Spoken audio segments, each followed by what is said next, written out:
Hey there, House of the Dragon fans, welcome back to the channel. Today we're talking about the anatomy of Sheepstealer. Let's get into it. With Rhaena finally claiming Sheepstealer, and him showing what a badass he could be, House of the Dragon's future is going to be changed forever because of this wild dragon with that huge underbite and those giant wing fingers. Sheepstealer and Rhaena could very well take the place of Sheepstealer and Nettles from the books, and meet Vhagar and Aemond for the battle at God's Eye. But I'm not here to speculate. I'm here to talk about what makes Sheepstealer the most unique of dragons, apart from his dire need for braces as a child and nail care. The wild dragon has several aspects about its anatomy and psychology that make him a wild card in the Dance of Dragons, and that's exactly the kind of things we'll be exploring in this video. So without further ado, let's begin.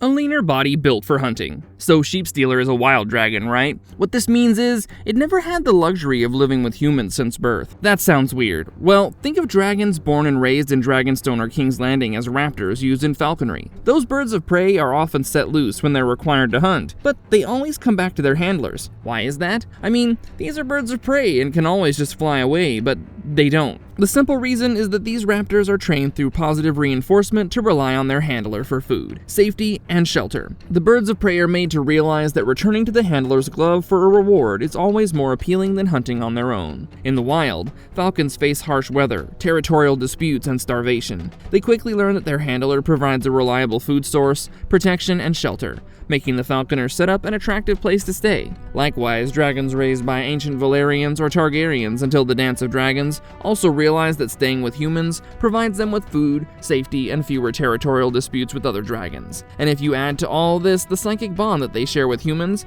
it becomes all the more clear why dragons want to be tamed, despite having the ability to turn anyone into kebab before eating them. Their bond with humans is very crucial to see us humans as friends instead of food. However, the case with wild dragons is different, since these guys have never really had any human contact as such. In fact, they avoid human contact as much as possible, which means that while dragons like Vhagar and Syrax kept eating in their lairs and kept getting plump without the worry of hunting for their food, dragons like Sheepstealer had to fend for themselves. They had to find their own food, and if they didn't hunt, they didn't eat. That's precisely why Sheepstealer has a much leaner body than other big dragons like Vhagar, Vermithor, or Syrax. Sheepstealer had to be slender with a lighter frame if he wanted to pursue livestock. And then, without 3 square meals a day, a dragon is bound to get leaner. Plus, being a wild dragon, he may have also needed to travel across vast distances, which it couldn't do with a heavier body. In fact, in the books, Sheepstealer was known to have prowled the skies around Driftmark, which is where Nettles found him. But in the show, he was first seen in the Vale of Arryn, and these two places are very far apart. I'm not averse to the idea that Sheepstealer came to the Vale from Driftmark.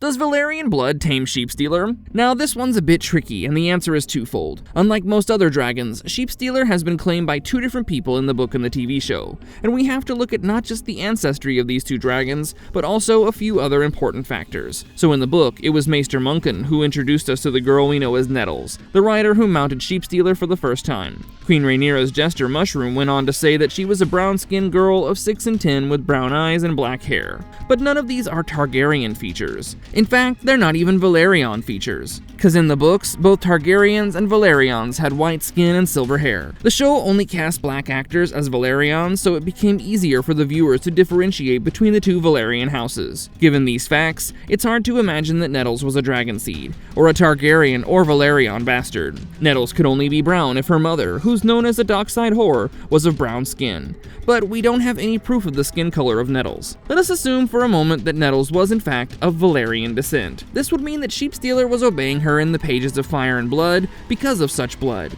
But that would be a wrong assumption. You see, Nettles could control Sheepstealer because she had formed a psychic bond with the dragon long before she rode him. It's a known fact that dragons and their riders form a psychic bond that begins to form as early as when the dragon is still in its egg, which is why the Targaryens keep eggs in the cradle of their children. Nettles would give the dragon a sheep every day, which is how the 2 of them became closer, and the bond between them got stronger. Which is also why Sheepstealer started following Nettles' commands without question or hesitation. But that was not at all the case with Rhaena, who rode Sheepstealer Sheepstealer to battle in her second or third flight. You see, when Rhaena approached the dragon for the first time in the premiere of Season 3, she hadn't really formed any kind of bond with him, yet he let her ride him because he sensed the Valyrian blood in her, and also because she was very calm and composed, and that's about it. A dragon needs to be bonded with, a connection has to be formed, much like how the Na'vi form bonds with their creatures in the Avatar movies. And without such a connection, Rhaena simply took a faulty F-16 to battle, and paid the price for it by becoming part of the reason why Prince Jace lost his life. If you look at the show closely, you'll see that when Vermax got hit by the grapnel, Jace was looking back at Sheepstealer, who was flying away after taking multiple hits from fireballs. He lost sight for a moment and ended up losing not only his dragon, but also his life. And with that, the Blacks lost their third dragon and their third prince. Just some trivia here, all 3 seasons of House of the Dragon have begun with House Targaryen losing a prince.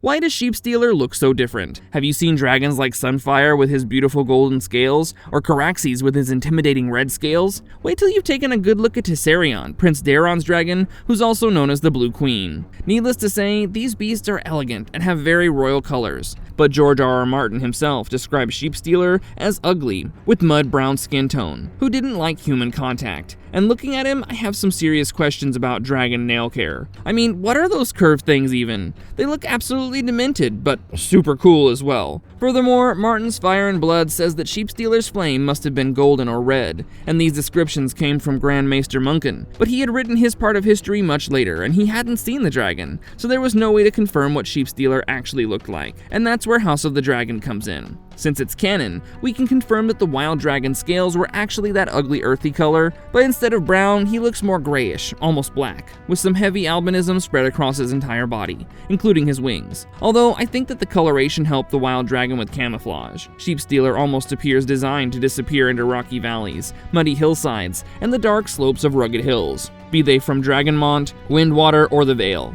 But what's even more peculiar are his irregular horns and jagged spinal ridges. In fact, he almost reminds me of this strange-looking species of pigs called Barabusa, living in the jungles of Indonesia. These pigs are most notable for their strange tusks, which are actually overgrown teeth. And looking at Sheepstealer's teeth, I'm forced to think that these pigs may have been at least a minor contributing factor behind his design. But why does he need such features? Well, it's obvious that he needed to defend himself. He wasn't the only wild dragon flying around Westeros as he did. And we must remember that one of these wild dragons was Cannibal, who often ate other dragons and their eggs. Clearly, Sheepstealer needed his jagged horns and overgrown teeth to defend himself if he ever came face to face with the likes of Cannibal. There was also the Grey Ghost, but that dragon was actually hunted by another dragon, a royal dragon. A bit of a spoiler here, but Grey Ghost Slayer was actually Sunfire, who somehow managed to regain his strength after the battle at Rook's Rest and flew away from there. But I digress. So let's move on and talk about why was Sheepstealer so ill-tempered? Well, yeah, Sheepstealer definitely looked more ill-tempered than most dragons.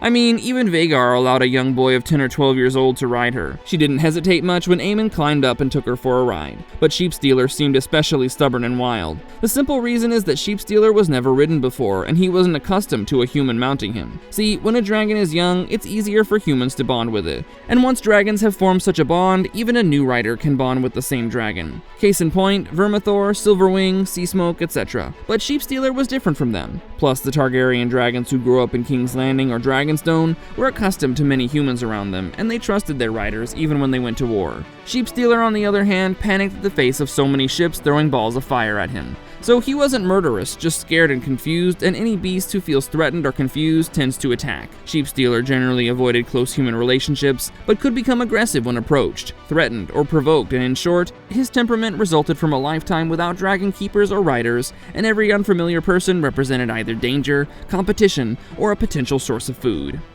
The anatomy of Sheepstealer's skull. Looking at this massive underbite and his shrunken upper skull, it's easy to realize that Sheepy probably refused to get braces as a child, and he's paying the price for it now. There are a number of theories I have for his longer underbite though. You see, the first question we need to ask ourselves is what a wild dragon is doing in the Vale. I'm assuming that he may have had a run-in with Cannibal as a younger dragon, and since Cannibal was bigger and older, he managed to bite off or slash our sheep guy's upper jaw, and although it grew over time, it couldn't really grow as long as his lower jaw. This would also explain his escape from Dragonmont and Driftmark to the Vale. But yeah, his entire mouth is filled with innumerable razor-sharp teeth, which explains why he's good at hunting sheep. Like he usually swoops in, grabs a sheep or two, and flies away, which means that having a longer snout helps. Additionally, several of his teeth grow in haphazard directions, which means he must have some sort of a mutation. I mean, mutation and disabilities are a real thing, right? So why can't a dragon have those problems? They're only animals after all, and this would also explain his albinism or the white patches on his skin. The long and short of it is that Sheepstealer is one hell of a dragon, and looks more hellish than most of the dragons we've seen up till now, with the exception of Caraxes maybe, who looks like the devil's steed. But yeah, I must note that even Vhagar has similar features to Sheepstealer, at least as far as the heads of the two dragons are concerned. Somehow I feel there's a connection between them. And see, Vhagar is a she-dragon, so maybe she produced a clutch, and Sheepstealer was born from that clutch. But then the dragon managed to free itself and escaped into the wild. Or maybe the Targaryens deemed him undesirable because he wasn't cosmetic enough to be kept, so they let it go. But I don't think they would let a dragon loose when dragons are their very thing. Even if they didn't like him, at max they would have poisoned him or something, like Aegon III is suspected of having poisoned the last dragon, who laid a clutch of 5 eggs. Either way, Sheepstealer has several strange features about him, and his head is one of them. Why his wings look old and damaged. Have you seen Vhagar's wings? That old girl's huge wings are torn in multiple places, and she has like several giant holes in those leathery wings. The simple reason behind this is that Vhagar is an old dragon, the oldest one alive in Westeros, and more than a century and a half of wear and tear has started to show. The same goes for Sheepstealer. Now his wings look damaged not only because of wear and tear, but also because he spent his entire life in the wild. Decades of living outdoors has produced scars, membrane tears, and visible damage. Plus, he may have gotten into skirmishes with other dragons like Grey Ghost or Cannibal, and those large winged fingers that support and spread his wings may have stretched the tears. This could be the reason why Sheepstealer's maneuverability isn't as great as his counterparts of the same age. How old is Sheepstealer? During the Battle of the Gullet, you could easily compare the sizes of Sheepstealer and the two dragons it was fighting. That's Prince Jace's Vermax and Prince Bela's Moondancer. And from an earlier scene from Season 2 where Moondancer chases Gawain Hightower, Criston Cole, and their men, it was obvious that Moondancer was at least thrice as large as a horse. And during the Battle of the Gullet, Sheepstealer easily dwarfed Moondancer. Now, dragons continue to grow for as long as they live, kinda like crocodiles and anacondas, which only means that Sheepstealer's age is a factor to its giant size. While the show doesn't provide any information about the giant dragon's age, it's evident from the book that his egg hatched in the early years of the Old King. I mean King Jaehaerys Targaryen I. The book explicitly says that Sheepstealer was born when the old king was quote-unquote still young. Now, it's unclear if they meant the early years of King Jaehaerys' reign, that is, in or after 48 AC, or if it meant when Jaehaerys was still young as a boy, that is, in or after 35 AC. But we also know that Sheepstealer was younger than Vermithor, who was born in 34 AC. Now, using all this information, we can effectively conclude that Sheepstealer was born in 35 AC, or sometime after that. Either way, he's more than 50 years old during the Dance of Dragons.